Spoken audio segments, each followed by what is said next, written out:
Good afternoon, sir. Are you going up or down on this ride? For I am heading to the 13th floor. Son, I don't think that is a question for you to ask randomly, for I am never compelled to speak to strangers about where I am going and where I'm not going, for this is my business. It just what is required of me to ask those who come aboard this elevator, and those who come in this hotel for that matter. It is a part of the job, and I have to do it with a smile on my face, knowing that some of the persons I come in contact with won't be polite.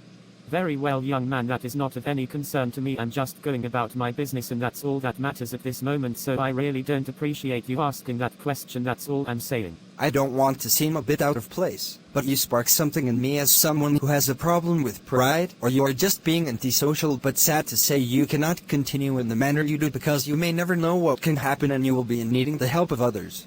Well, if you put it that way, I guess is a matter of your opinion or observation, for you don't know me and nothing about me for that matter. I have been living in the building for a while now. I just come and go and mind my own business, and that works out just fine for me, and I'm not about to change that for you or anyone for that matter. Whoa, slow down a bit. All I asked was a simple question, and it seems as if there is a misunderstanding here, but mostly I see you have a lot on your mind, and I guess that's why you are acting in this manner. But may I say it again, you cannot continue to operate in the manner you do. It is not wise or healthy to live this way, sir. Who are you to give me any advice for that matter? Do you really think I would take your opinion over my own opinion? Look at you. You are just a little boy that seems to be inquisitive or just being talkative. Don't let the looks fool you. I am more mature than you think, and besides, that is not important. I am a junior evangelist in my church, and I often take time out to notice the people that I come in contact with on this job, and wherever I go to evangelize to them, hoping to bring across change in the lives of who I come in contact with. Okay, then what does that have to do with me, young man? I am on my way home, and that shouldn't be a bother to anyone, including you. For I am busy minding my business, and I wouldn't mind if you would do the same without being a bother to me and others. Well, I guess I may have offended you a little. I don't know if it is both, but I cannot help but notice that you are a bit filled up with pride. But may I caution that pride is a robber that is designed to bring us low. You'll display this sort of attitude. We all need to understand that with pride comes a distancing with ourselves and others. What will I have to do to get rid of you? Come to think of it, your words seems a bit powerful for your age and touches deep on the inside, but it doesn't mean that I will change my perspective on the way I choose to live, because I'm not in need of you're a nobody for that matter, for and do quite well for myself. Can I ask you, how long has it been that way for you? We may never know when things will change for the better or the worse in our lives, so we must be mindful of this, for the word of the Lord states it is not good for man to be alone, and the word further states, woe to the one who falls and do not have anyone to lift him up. It means that we are dependent on each other one way or the other. It is with that sort of mindset most of us become dependent or totally dependent on others and somehow become lazy, but not me. I have been doing well all my life without you and the assistance of others, so I guess you will have to come again. Well, I will not try to persuade you to think as I do, but it is very important that you look into your life and try as much as possible to change your ways as quick as possible, for if you want what the Lord has for us, we have to humble ourselves, for it is pride that separates us from Him and His perfect will for our life.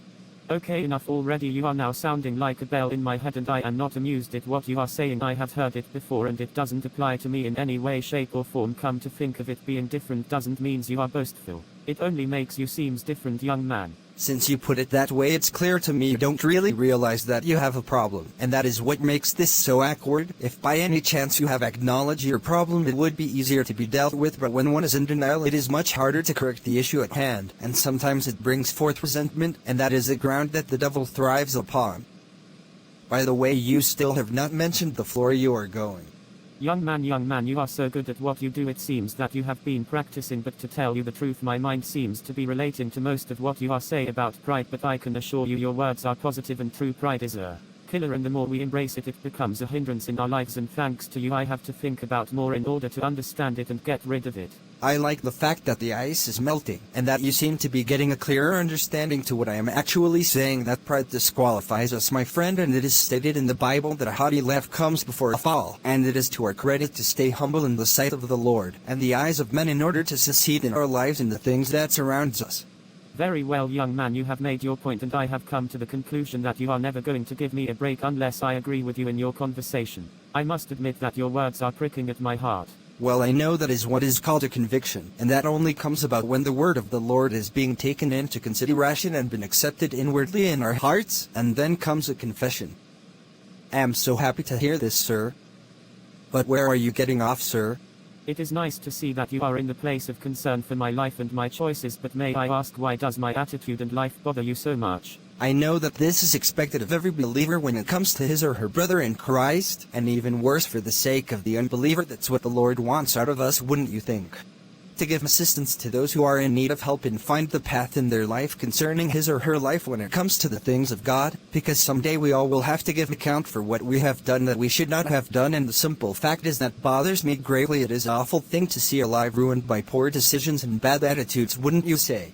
What exactly are you saying? I have a bad attitude? The last time I checked I didn't notice it, but nevertheless you have made your point clearly, and it is up to me to make the right decision. I'm coming off the next stop at the 10th floor if this fits your curiosity. Thank you for the information, but at this point it is of no great use to me. But nevertheless, have a good night. May I leave some scriptures with you for you to meditate on, like Proverbs chapter 16 and verse 15. It speaks volumes about what the Lord likes and hates about pride. Luke 1:51-52 and Matthew chapter 23 and verse 12 states the outcome of pride. Have a great night.